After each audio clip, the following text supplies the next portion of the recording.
Waalaikumsalam. Mbak Manda, silakan masuk. Silakan duduk ya.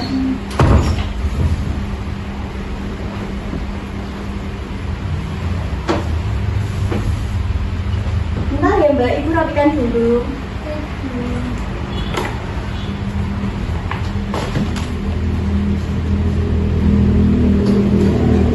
Gimana Mbak Manda, duduknya sudah nyaman? Sudah, Bu. Baik. Tadi sebelum kesini Mbak Manda habis dari mana? Dari kelas, Bu. Kebetulan jam kosong, jadi saya ke ruang kita. Oh, jam kosong ini. Jamnya siapa Mbak yang kosong? Jamnya Bu Dia. Oh, Bu Diah, matematika ya? Iya, Bu. Bu Diah sedang berhalangan hadir, Kayaknya sakit, Bu, katanya. tapi tetap dikasih tugas ya? Iya, tidak apa-apa, yang penting Mbak Manda tetap belajar. Tapi biasanya kalau lagi jam kosong gini, Mbak Manda di kelas ngapain? Ya, itu Bu, ngerjain tugas yang lain kan tugasnya banyak, Bu. Jadi saya jadi sedikit demi sedikit di kelas, Bu. Iya, mumpung ada waktu ya. Nah, kalau Mbak Manda sendiri, gimana nih kabarnya hari ini? Alhamdulillah, Bu, baik sekali. Kalau itu bagaimana kabarnya? Alhamdulillah, baik juga ya. Terima kasih ya Mbak Manda sudah mau datang ke sini. Nah, sebelum itu Ibu mau bertanya nih, apakah Mbak Manda ini sebelumnya sudah pernah melakukan konseling? Sudah, Bu, baru 2 kali ini.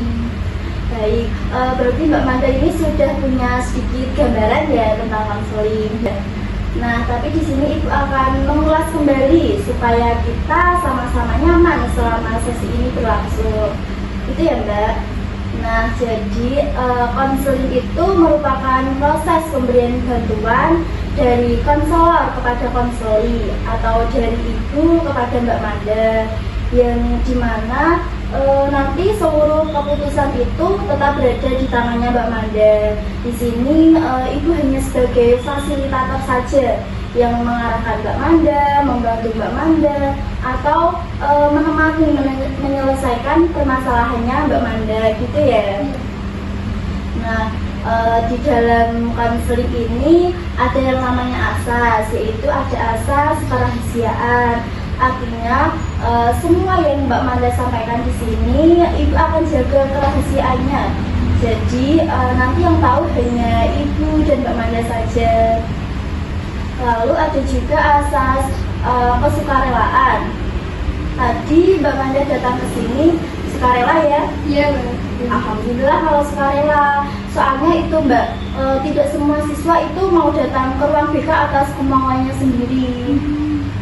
Lalu ada juga asas keterbukaan.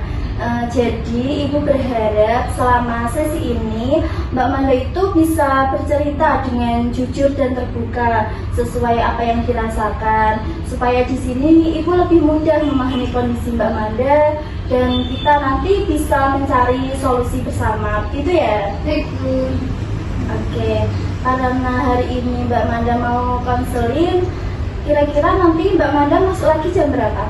Mungkin 30 menit lagi, Bu, masuk. Berarti ini sudah jam setengah 11.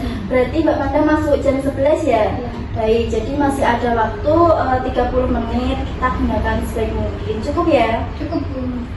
Oke Mbak Manda, kalau boleh Ibu tahu ya, katanya tadi kan Mbak Manda kan ada masalah. Gimana nih Mbak Manda, boleh diceritakan sama Ibu? Jadi gini, Bu, ceritanya kan saya di sekolah itu aktif mengikuti organisasi, Bu. Saya itu suka banget. Awalnya itu senang, Bu, tapi akhir-akhir ini tuh saya merasa stres, kesulitan untuk membagi waktu, Bu, karena kegiatannya banyak. Jadi kan tugas saya kayak lambat mengumpulkan, tugas saya menurut kayak gitu loh, Bu. Baik, Ibu mengerti. Rasanya pasti tidak mudah ya Mbak, harus membagi waktu antara organisasi dan pelajaran. Nah, kalau boleh Ibu tahu, sebenarnya ini Mbak Manda inginnya kondisi yang seperti apa? Nah, saya itu sebenarnya saya itu tetap aktif mengikuti organisasi dan nilai akademik saya itu tidak menurun, Bu. Jadi Mbak Manda ingin tetap berorganisasi sekaligus tetap berprestasi di sekolah, begitu ya? Iya Bu. Nah, kalau semuanya ini berjalan sesuai harapan ya Mbak Manda ingin mencapai apa ke depannya?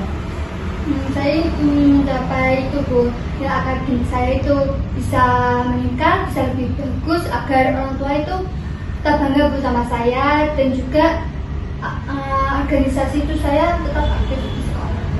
Baik, Ibu paham. Sekarang coba ceritakan, biasanya apa yang Mbak Manda lakukan sepulang sekolah atau saat ketika ada tugas yang harus dikerjakan? Biasanya itu saya habis pulang sekolah kan itu ada rapat organisasi ya Bu, itu kan sampai sore. Setelah itu saya pulang, biasanya itu istirahat sebentar Bu, sambil main HP kayak scroll TikTok gitu loh Bu. Nah malah saya itu kebablasan Bu, ketiduran sampai malam.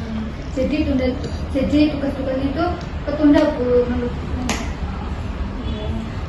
Jadi yang selama ini Mbak Manda lakukan adalah mengikuti kegiatan organisasi. Lalu ketika sampai rumah, Mbak Manda lebih banyak beristirahat atau bermain HP sehingga tugas sekolah tertunda, begitu ya? Iya Bu. Menurut Mbak Manda, perilaku menunda tugas dan bermain HP itu sudah membantu Mbak Manda untuk mencapai keinginan tetap berprestasi. Enggak sih Bu, malah saya jadi pusing Bu.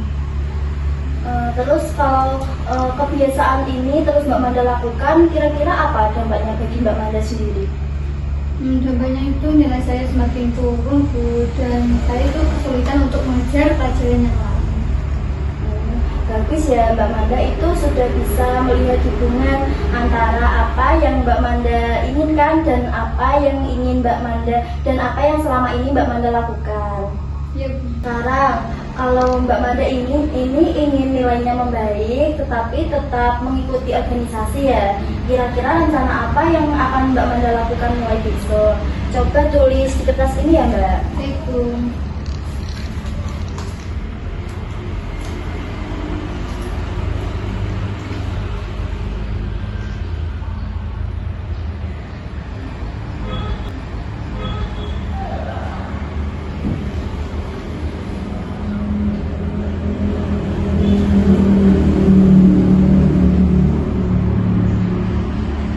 Sudah selesai? Silahkan dibaca. Mungkin itu ya Bu, rencana saya yang pertama itu saya akan membawa catatan jadwal setiap hari, dan rencana kedua itu mungkin saya ketika di kelas ada jam kosong itu saya akan mengerjakan tugas yang lain, dan yang terakhir itu mungkin ketika ada rapat kegiatan organisasi mungkin saya akan membatasi waktu agar tidak larut malam. Bagus sekali ya Mbak rencananya.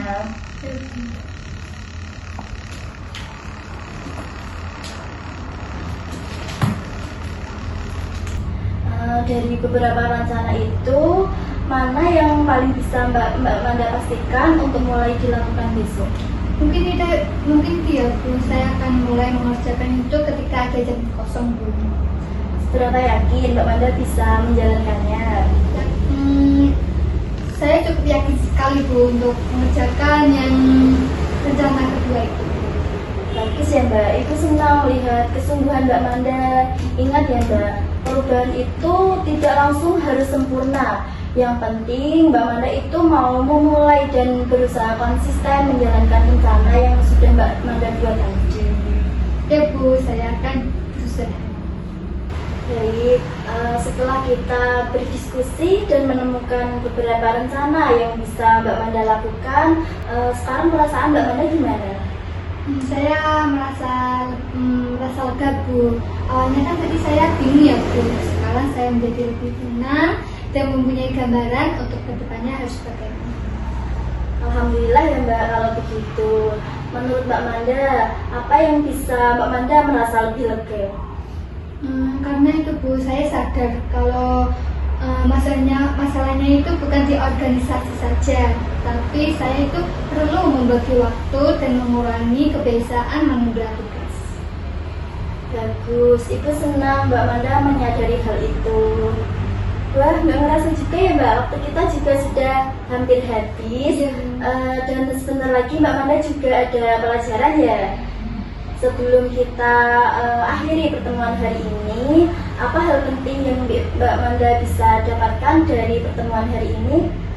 Itu Bu, ternyata kalau saya sering main HP atau menunda tugas itu saya malah jauh dari tujuan saya itu Bu. Mungkin dari ini saya tahu harus apa yang harus saya perbaiki untuk lebih baik ke depannya. Baik, berarti Mbak Manda sudah mampu mengenali penyebabnya ya. Ibu berharap selama 1 minggu ke depan Mbak Manda bisa menjalankan rencana tersebut. Baik Bu.